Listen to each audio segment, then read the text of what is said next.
ಇತ್ತೀಚೆಗೆ ಎಲ್ಲಾ ಕಡೆ ಸದ್ದಲ್ಲಿದ್ದಂತಹ ಒಂದು ವಿಚಾರ ಅಂತ ಹೇಳಿದ್ರೆ ಅದು ವಕ್ಫ್ ಬೋರ್ಡ್ನ ವಿಚಾರ. ಅಂದ್ರೆ ರೈತರ ಜಮೀನನ್ನ ತಮಗೆ ಇಷ್ಟ ಬಂದಂತಹ ಜಾಗಗಳನ್ನ ಕಬಳಿಕೆ ಮಾಡುವುದರಲ್ಲೇ ನಿರತವಾಗಿದ್ದಂತಹ ವಕ್ಫ್ ಬೋರ್ಡ್, ಅದರಲ್ಲೂ ನಮ್ಮ ಕರ್ನಾಟಕದಲ್ಲಿ 21 ಜಿಲ್ಲೆಗಳಿಗೆ ಅಧಿಕ ಜಿಲ್ಲೆಗಳಲ್ಲಿ ರೈತರ ಜಮೀನುಗಳನ್ನ ಕಬಳಿಕೆ ಮಾಡಿರುವಂತಹ ವಕ್ಫ್ ಬೋರ್ಡ್ ವಿಚಾರ ಇವತ್ತು ಬಂದಿರುವಂತಹ ಒಂದು ಸುದ್ದಿಯಿಂದ ಏನು ಅಂತ ಹೇಳಿದ್ರೆ, ಆಂಧ್ರ ಪ್ರದೇಶದ ಚಂದ್ರಬಾಬು ನಾಯ್ಡು ಹಾಗೂ ಪವನ್ ಕಲ್ಯಾಣ್ ಅವರ ಸರ್ಕಾರದ ನೇತೃತ್ವದಲ್ಲಿ ಕೇಂದ್ರ ಸರ್ಕಾರ ಮೋದಿಯವರ ಆದೇಶದಂತೆ ಇಷ್ಟು ವರ್ಷಗಳ ಕಾಲ ಇದ್ದಂತಹ ವಕ್ಫ್ ಬೋರ್ಡ್ ಅನ್ನ, ಅಂದ್ರೆ ಆಂಧ್ರ ಪ್ರದೇಶದ ವಕ್ಫ್ ಬೋರ್ಡ್ ಅನ್ನ ಕಿತ್ತು ಹಾಕಲಾಗಿದೆ. ಯಾವುದೇ ತೊಂದರೆ ಇಲ್ಲದೆ ಅನಾಯಾಸವಾಗಿ ಯಾವುದೇ ಧರ್ಮದ, ಯಾವುದೇ ಜಾತಿಯ, ಯಾವುದೇ ಪಂಗಡದ ಓಲೈಕೆಯನ್ನ ಮಾಡದೆ ಪವನ್ ಕಲ್ಯಾಣ್ ಹಾಗೂ ಚಂದ್ರಬಾಬು ನಾಯ್ಡು ನೇತೃತ್ವದ ಸರ್ಕಾರದವರು ಆಂಧ್ರ ಪ್ರದೇಶದ ವಕ್ಫ್ ಬೋರ್ಡ್ ಅನ್ನ ಕಿತ್ತಾಕಿದ್ದಾರೆ.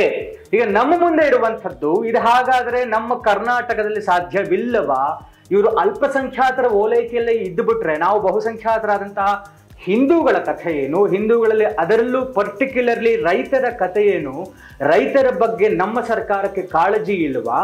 ಅಥವಾ ಇಲ್ಲಿ ಕೇಂದ್ರ ಸರ್ಕಾರ ಬಿಜೆಪಿ ಅಥವಾ ಯಾವ ರಾಜ್ಯಗಳಲ್ಲಿ ಬಿಜೆಪಿ ಸರ್ಕಾರ ಇದೆ ಅಲ್ಲಿ ಮಾತ್ರ ಇದು ಸಾಧ್ಯನಾ?